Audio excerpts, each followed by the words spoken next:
Okay, welcome back to part 2 of figuring out what shoe size you should be ordering for yourself or your friend, partner, spouse, whatever.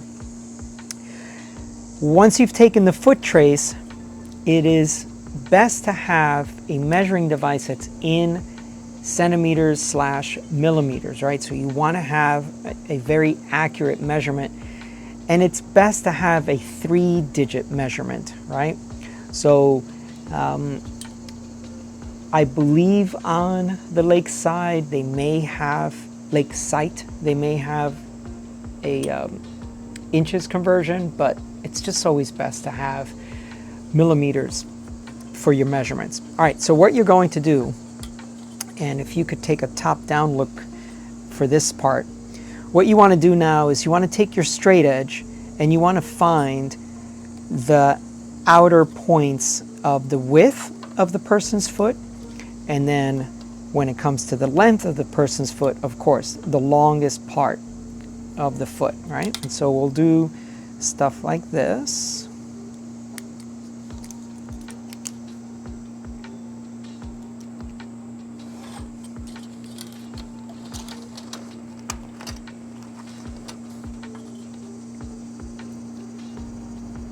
So these toes are a little splayed only, I think, just because Jessie was standing with no real pressure there. And then toe and the heel. Let's see. At the shop, I usually use like shipping packing list, and I repurpose them. If anyone's been in my shop and had a shoe fitting for me, that's what I'll pull out is a packing slip. Okay, so once you've gotten the 4 extremity or the extreme ends of the person's foot, then you would go in and measure it. So we'll start with the width. And so put that guy at 0, which is right there, and we come out to here.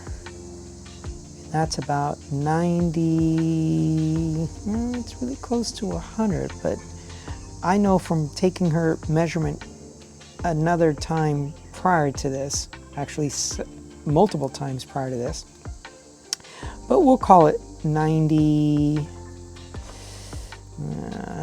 we'll call it like 98 for now. And then the length of the foot. Now we're only going to do the right foot for now.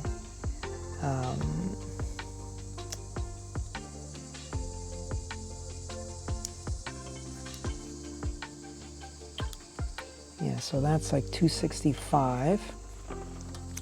Now when you take the length, you're supposed to add a +5.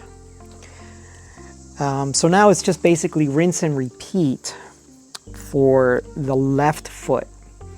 But since we've already done all of this previously, the very next step, or the very next, for you, is you would be looking at, okay, because the most important thing is you can't fall in love with the shoe first. You have to look at what you measure. And based on what you measure, then look at your options. So for example, don't fall in love with the top end CX403, and then you take measurements and then, oh, my foot doesn't fit that shoe. So it's best, take your measurements first, then look at the shoe matrix, and what you'll see is, okay, my foot is this long, it is this wide, these are the shoes that fit me, and then within this shoe, these are the last that fit me. So you might be a standard or wide measurement, and then you'll know, okay, now within this sizing matrix, you'll have all your shoe options listed on that. So we were targeting the CX403 because Jess And this is also something you can do. You can evaluate yourself, or if you're, a shop person like myself, evaluate the customer. Have you ever worn wide shoes? No, I've never had to wear wide shoes. Do you wear, what type of insoles do you wear in your shoes? What shoe are you wearing now? So she was wearing a Specialized S-Works shoe. Have you had any foot surgeries? Have you had, you want to go through all of that medical history and all that stuff so that you can get a really good idea of what shoe will fit you and what shoe you might recommend if you're a shop person. So in this case for her, Specialized S-Works, never had a wide shoe, don't have any pains in my S-Works shoe, and they run narrow. So now you know, okay, yeah, we can stay within that competition shoe category. And so we chose a CX403. So all this measurement aside, we chose almost exactly the same shoe she already had. So she wore a 42 in the Specialized, and we chose a 42 in the CX403, the competition last. We also ordered the 42.5 just to, hedge our bets. Okay, if we got two shoes, we can choose which one fits better. And she ended up with the 42. So in this case, the rider, or in this case Jessie, 42 S-Works, 42 Lake shoe. Okay, that's all for now. We'll get to the try-on next.